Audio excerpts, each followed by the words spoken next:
بسم الله الرحمن الرحيم وبه نستعين. اللهم صل وسلم وبارك على سيدنا محمد عليه افضل الصلاه والسلام. حبايبي الغاليين عاملين ايه؟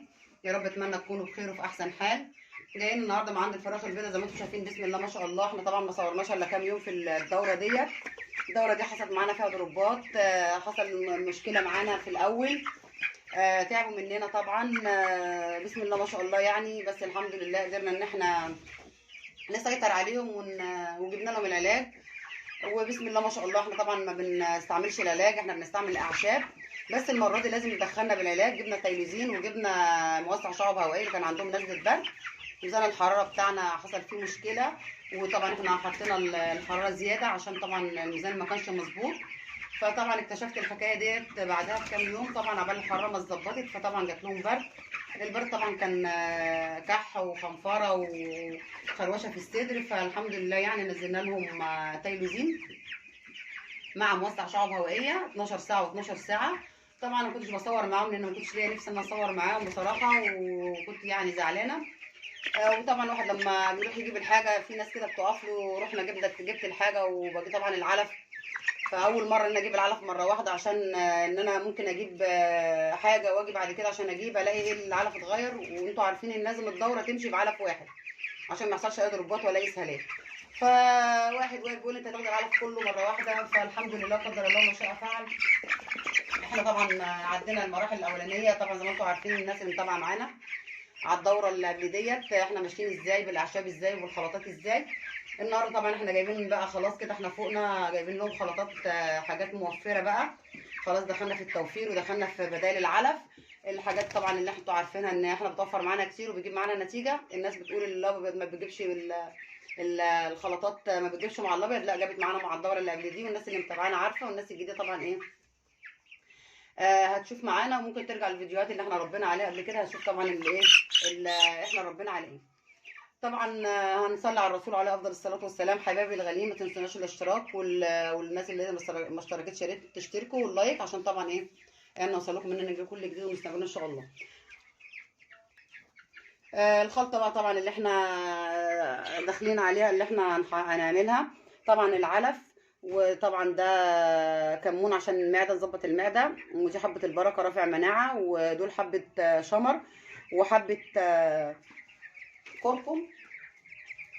ما ننساش برضو ننزل هنا طبعا معانا الخلطه اللي احنا بنقول البدايل. دول علف يا جماعه، غله القمح ده احنا نقعينهم. القمح ده جميل جدا بحطه لهم. دول حبه قمح. ومعانا برضو الحاجه اللي احنا برضو بنستعملها ده جزر مع بطاطس اهي، احنا طبعا بشرينها. ده كله طبعا بنحطه مع بعضه كده. وننزل بقى حبه خل كده.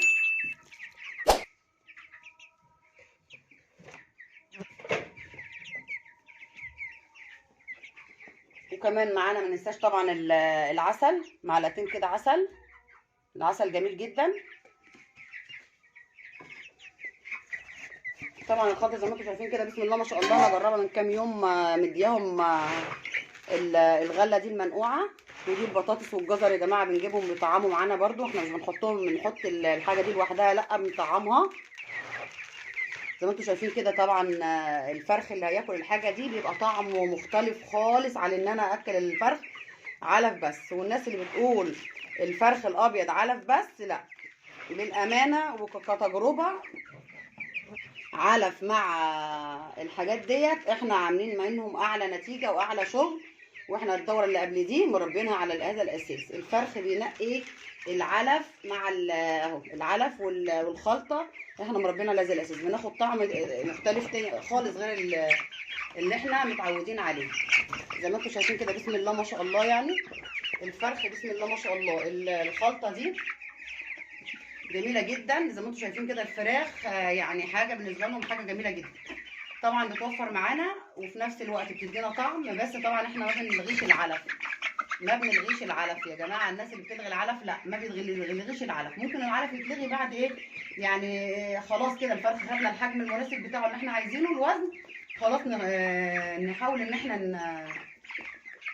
نشيل العلف او نخلي العلف جزء بسيط. لكن احنا دلوقتي بقى الاساس العلف، يعني ممكن نحط ربع من الخلطه دي وربع من العلف. الخلطه دي جميله جدا. الجزر والبطاطس ما فيش ما نعملش اي اسهالات، بيمنع الاسهالات. ده اول حاجه. وتاني حاجه بيدينا طعم الفرخ حلو، وطعم بسم الله ما شاء الله بيبقى جميل. زي ما انتم شايفين كده بسم الله ما شاء الله. الخلطه احنا عملناها اهو، وشايفين اقبال الفراخ عليها. طبعا احنا هننزلها في العلافات وهنرجع لحضراتكم تاني. وزي ما انتم شايفين طبعا رجعنا لحضراتكم تاني. والخلطه اللي احنا عاملينها بسم الله ما شاء الله يعني. الجزر والبطاطس دول جمال جدا. احنا طبعا بنطعمهم مع العلف. هو بيوفر معانا شويه وفي نفس الوقت بيدينا طعم حلو. والناس ما تقلقش يعني ان العلف بس هو اللي بيدينا اوزان، لا، عن تجربه. البطاطس والبطاطا والجزر في اي اوان موجوده. الحاجه دي احنا بنجيبها، الحاجات طبعا اللي هي مش مكلفه، الحاجات الرخيصه احنا بنجيبها للطيور بتاعتنا بالنسبه للابيض. وبالنسبه انا كمان بربي كل طيوري على البدايل دي. بس طبعا يا جماعه ما يبقاش في الايام الاولانيه احنا بنقسم الفرخ، بناخد منه الوزن اللي خلاص ظبطناه. الفرخ طبعا بياكل كيلو علف. ولازم برضو كيلو علف ويوصل عندنا 600 جرام عشان ان احنا نغير من بادي لنامي، من بادي لنامي اللي هو 23، وبعد كده بناخد 21. بيبقى الفرخ بياكل كيلو علف وبس. شرط برضو انه يبقى يوصل 650 جرام 500 جرام، اقل حاجه 500 جرام عشان نغير الحبايه ل 21. خلاص كده يوم 18 يوم 19 يوم 20 وصل معانا نص كيلو بنغير. وبعد كده بعد اليوم ال 20 بندي زي ما انتم شايفين البدايل كده. بتدينا طعم حلو وبتدينا فرخ حلو وبسم الله ما شاء الله. ما الناس ما تخافش يعني تقول لك الاوزان وكده، لا. طبعا الناس اللي هي مربيه في البيت 50 30 40 100 تقدر نعمل لهم البدائل ديت، لان احنا طبعا بيبقى سهل ان احنا نبشر لهم حبه بطاطس، نبشر لهم حبه جزر، بس بيبقى مدينه نص سوا عشان طبعا ان احنا نقدر نبشره وما يبقاش معجن مع الفرخ. وبالنسبه نحطه عليه العلف بيبقى حلو. ممكن نحط في الرقع والغله برده. احنا نعين الغله متوفره دلوقتي. الغله بروتينها 24%، يعني بروتينها بسم الله ما شاء الله جميل. هتدينا لحم بسم الله ما شاء الله يعني، وهتدينا طعم احلى. زي ما انتم شايفين كده بسم الله ما شاء الله. احنا طبعا البدايل ديت عن تجربه. الناس اللي هتربي معانا هتعرف زي ما احنا مربيين. انا طبعا القمح اديتهولهم، القمح او الغله مسمى واحد، بنديهولهم بعد اليوم ال20. بسم الله ما شاء الله بيجيبوا معانا اوزان وبس مع العلف. بندي الاول برده زي ما احنا بسم الله ما شاء الله زي ما انتم شايفين كده.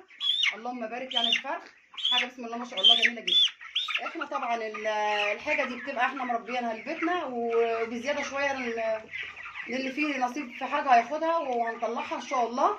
فاحنا كده مش هنشرط ان احنا كمان بنطلع على 30 يوم او 35 يوم، لا، انا بخلي الفرخ يقعد اكتر من 35 يوم، ممكن يقعد 40 يوم، بحيث ان انا اخد فرخ بسم الله ما شاء الله ما فيهوش اي ميه، اللحم مكبس واللحم جميل زي السكر زي ما انتم شايفين كده. اللهم بارك، اللهم زيد كلنا ويحسن ما بين ايدينا كلنا. يدعوا لنا حبايبنا بالبركه وربنا ان شاء الله ييسرنا وييسركم. واقول لكم يا رب يكون الفيديو ده عجبكم. بس ما تنسوش اللايك وما تبخلوش علينا بالاشتراك الناس اللي اول مره، عشان طبعا يوصلكم مننا كل جديد ونستمر ان شاء الله في المزيد ان شاء الله. اقول لكم حبايبي الغاليين اتمنى لكم السعاده والخير. اشوفكم على خير. السلام عليكم ورحمه الله وبركاته.